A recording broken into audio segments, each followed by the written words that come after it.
Test 2, Entry 1, Date March 20. Seeing the results of the first test in regard to traveling through both interdimensional space and seemingly time, another test is to be done. This second test is less for seeing if it can be done, and more for the collection of data like the first test. Much like the first test as well, this dimension shall be given a alphanumeric code for ease of categorization and organization. Its code shall be D3. D1 is this dimension that these entries are archived. D2 is archived in where its world and languages have been documented, as I will do the same to D3. Transportation shall soon commence. Entry 1 end. Test 2, Entry 2, Day 3 of presence in D3. I have successfully transported myself to D3 and documented elsewhere some observations in regard to the dimension. Firstly, it has technology that those from D1 would consider futuristic, including faster-than-light travel using wormhole technology, advanced cybernetics, and organ replication. Secondly, there are 8 main sentient species that occupy the society I've found myself in. These species are the ʒut-thæ, humans, ʒut-thæ, myconans, ʒut-thæ, the nymphs, ʒut-thæ, robots or automata, ʒut-thæ, onis or demon folk, ʒut-thæ, dog folk, ʒut-thæ, dragon folk, and ʒut-thæ, blanketh or shadow people. As observed from the structure of the names, the language is highly agglutinative, with syllables of CVC and a select amount of root words that mean something. The suffixes seem to relate to noun class, but it is unclear for how many there are. In addition, the worlds each species come from and are most developed are the following: Kuv have, Kjol have, Sor have, Pej have, Shaish have, Ka have, Bik have, and Kyab have. Entry 2 end. Test 2, Entry 3, Day 4 of presence in D3. It must be noted before I elaborate on the nouns of the language, ʒut-thæ, that the friendly owners of a hotel have allowed me to stay in a room for no payment of any kind, not that currency is something that they know of. There appear to be 13 noun classes: divine, humanoid, animate, extraplanar, fauna, geography, plant, building, object, tool, abstract, agent, and proper noun classes. In addition to these classes, there are several noun cases, the number of which I cannot recall: nominative, genitive, accusative, adessive, antessive, apputative, inessive, intrative, locative, progressive, pertingent, subessive, superassive, ablative, additive, dilative, aggressive, elative, initiative, postulative, allative, illative, lative, sublative, superlative, terminative, perlative, prolative, limitative, temporal, absolutive, agentive, ergative, instructive, instrumental, aversive, benefactive, caritative, causal, commutative, dative, distributive, ornative, possessed, privative, societive, partitive, vocative, adverbial, comparative, equative, essive, excessive, formal, identical, orientative, revertative, and translative. It appears that the previously listed suffixes within the species and planet names are merely the nominative forms of the humanoid, animate, and proper noun classes. The structure of the sentence too seems to be unintuitive, being OVS, or object, verb, subject, but because of the numerous noun cases, it looks to be more or less somewhat optional a word order, more so the default than anything else. Entry 3, End. Test 2, Entry 4, Day 5 of Presence in D3. A guide by the name of ʒut-thæ has offered to take me around the local planet ʒut-thæ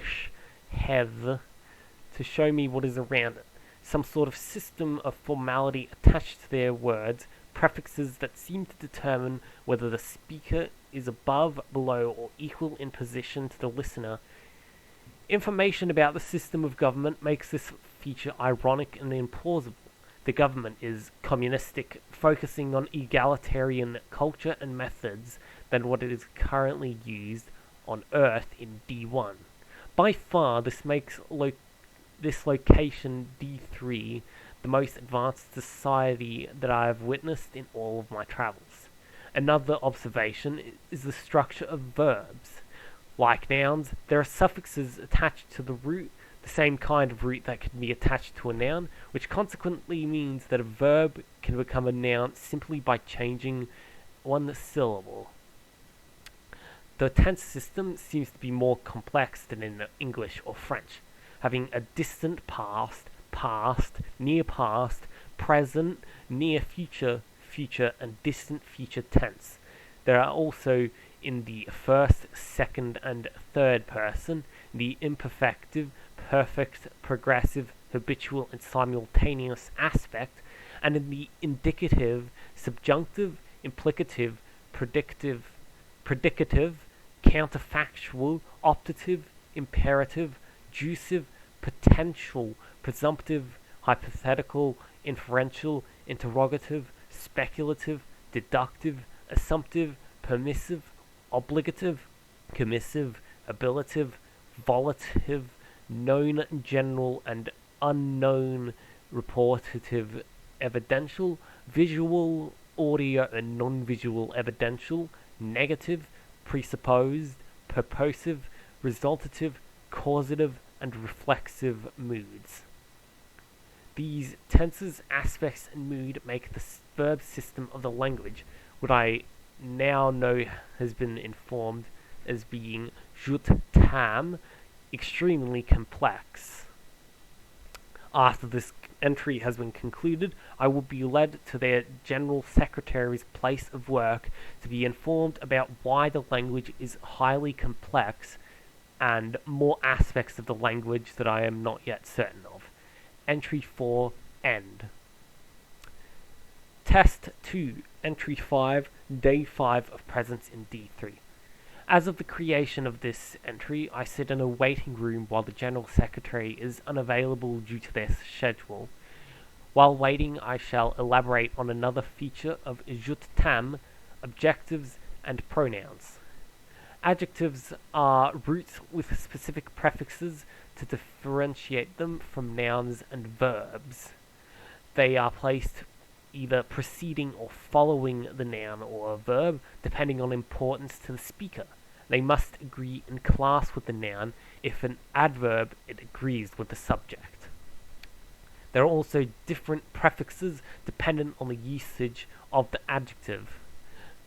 Attributive, comparative, superlative, substantive, appositive, and predicative, and a unique one referring to the excess or dearth of a property.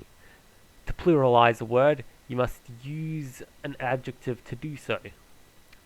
Pronouns in the language can be used in one of two ways depending solely on how the speaker wants to use it. The first is an independent lemma separated from the root verb with class and case suffix attached to it. The second is as a prefix to a verb without a need for agreement outside of what verbs usually do. There do not appear to be any masculine or feminine pronouns, only those that depend on class or are first person, second person, third person, relative, interrogative, or reflexive. Regardless, it appears that the General Secretary has become available. I will make another entry after the meeting has concluded. Entry 5 end. Engaging. Protocol Injection V12A. ʒut-thæ possesses a form in both binary and in patterns of sand. The strings are organized into blocks of 7 bits. The patterns of sounds are 128, equally divided tones from between 1000 and 6000 Hz, each assigned a phoneme. Protocol injection V12A successful. Test 2, entry 40, day 50 of presence in D3. By personal opinion, there is a desire to restate the articles in ʒut-thæ, and that language, though simple in syllable structure and modularity in how words are placed and put together, is highly complex in what affixes are added, fully dependent on context. Articles in ʒut-thæ are a set of prefixes that agree in class and are attached to the noun that they refer to. The types of articles are the following: definite, indefinite, collective, negative, partial, and demonstrative. The most complex part of this language is in fact formality. Despite previous observations stating that there is a prefix for those above and below you in position, said observations have been found to be wrong. Instead, there are a total of 529 prefixes attached to every word in a sentence that is dependent on the speaker and the listener. Currently, I must go back to D1. The speakers of ʒut-thæ appear to be unhappy with my presence, comparing it to an opposition of their deities, simply because theism is a belief I do not prescribe to personally. Unfortunately, despite their economic and gubernatorial advancement, religion is still a necessary thing within their culture, following at least 8 different deities representing the main species. I will end this series of entries with a passage that my guide has asked me to add. Entry 4, end. And Slimecat King got me to read the translation because they forgot a few phonemes.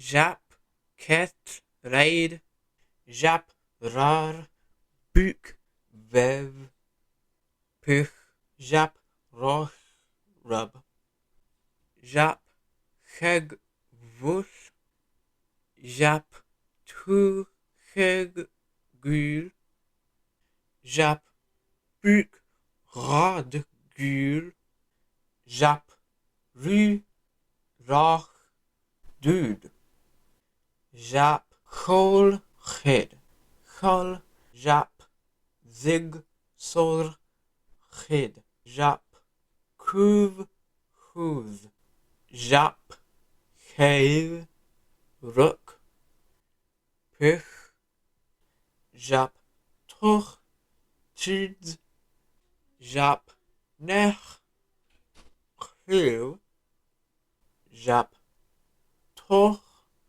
kuz, jap, rod, chu, jap, nech, chu, jap, kribr, vev, jap, ket, mim, jap, mut, jap, ket, such, jap, rob, og, jap, nech, chu, puch, jap, toch, mut, jap, rud, thush, jap, ket, mim, jap, nech, chu, jap, og, jap, ket, mim, jap, gech, shoch, puch, jap, chut, og, jap, but, mut,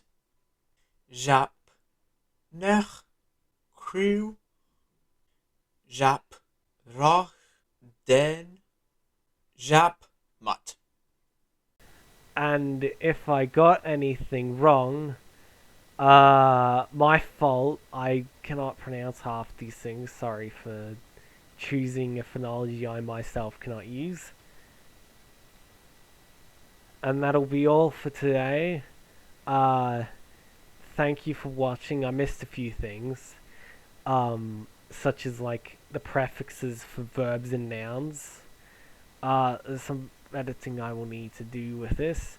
In the meantime, I have other projects, like a few conlangs, and a setting. There's also a server that I'm on. I'll make a video about it soon. Fortunately, it won't be as rushed, so you might have some better phonology, not phonology, just general quality of videos. Again, thank you for watching. That'll be all.